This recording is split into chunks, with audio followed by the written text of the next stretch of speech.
changed very, very quickly in terms of how this roster wants to play, how they do play on a consistent basis. They don't play nearly as hard. They've lost a lot of the character that we're used to seeing on this roster, starting with Backus.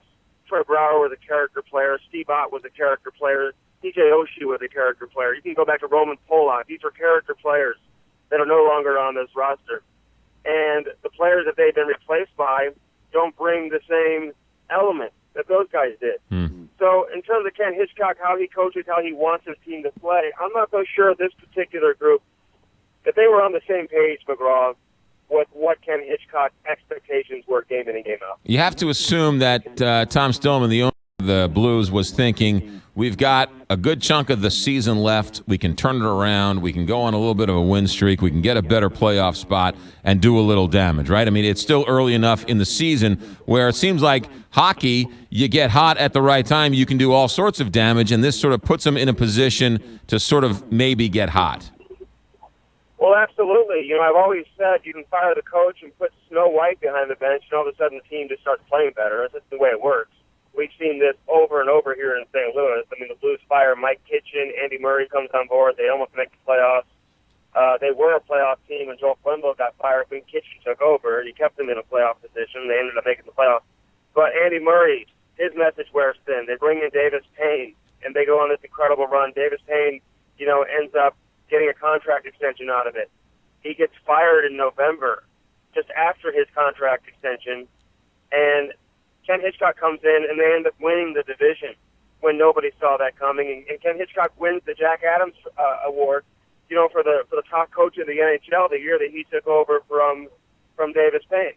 So you look at the New York Islanders right now, McGraw, your team. You know, they fired their coach a few weeks ago. Doug Wade has taken over on an interim basis, and all they've done is win. They won again last night against the Washington Capitals. Sometimes having a new voice, sometimes having that change can do a lot of wonders just in terms of, you know, just cutting the tension in half that exists inside your dressing room. Now, I will say this is a little bit of a different situation. You're not bringing in a coach from the outside. You're bringing in a coach that's been standing right next to Ken Hitchcock all season long. He already has established relationships with a number of the players inside that dressing room. So how will his message be received, and how do they perceive Mike Yeo up to this point?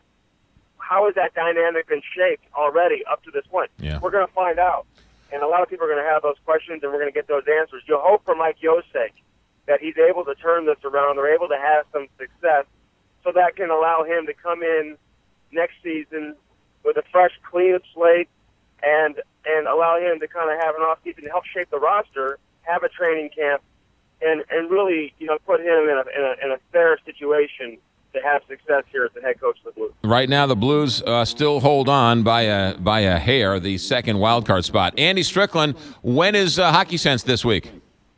Hockey Sense is tonight, so you'll want to tune in for that. We'll have plenty of reaction, obviously, in the firing of Ken Hitchcock. So Tom Stillman helped you out today in terms of your lead story. I'm sorry? Never mind. We'll let you get to the Scott Trade Center and the news conference, and I'm sure if you got something, you'll pass it on to us throughout the day here. Absolutely, Morel. Thank you. Thank you, sir. Thanks for coming in on a busy morning. Andy Strickland, who has taught me basically everything I need to know about everything I know about hockey. Good guy, and nice enough to call in. All right, there you go. 9:49, Big 550,